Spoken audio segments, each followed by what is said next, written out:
બનાસકાંઠા જિલ્લાના વિભાજનના મામલે હવે ધાનેરાના અપક્ષ ધારાસભ્ય માજી દેસાઈનું નિવેદન સામે આવ્યું છે। મફતભાઈ પુરોહિત, નાથાભાઈ પટેલ સહિતના આગેવાનો સાથે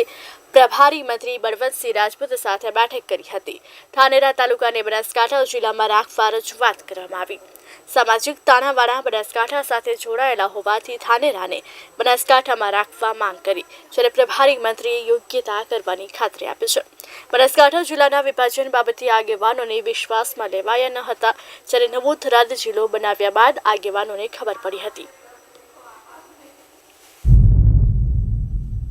પૂર્વ નગરપાલિકાના પ્રમુખ અને સૌ ધાનેરાના નગરજનોને આગેવાનો બધા લઈ અને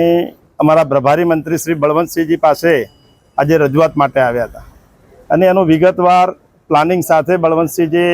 માન્ય મંત્રીશ્રીને કે ધાનેરાને બનાસકાંઠાની અંદર રાખો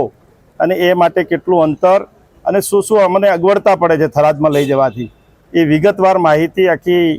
માન્ય મંત્રીશ્રીને આપી છે અને મુખ્યમંત્રીશ્રીને પણ એ બાબતે અમે રજૂઆત કરી છે કે દેશ આઝાદ થયા પછીથી બનાસકાંઠા સાથે જોડાયેલો ધાનેરા તાલુકો છે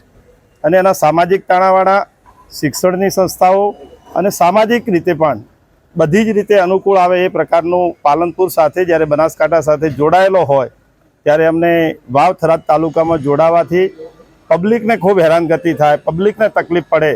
એ બાબતેથી તમામ માહિતીથી વાકેફ કર્યા છે અને મુખ્યમંત્રીશ્રીએ અને માન્ય મંત્રીશ્રીએ પણ ખાતરી પણ અમને આપી છે કે લોકોની જે માગણી છે એ લોકોની માગણીને અવગણીને કંઈ પણ નિર્ણય નહીં થાય।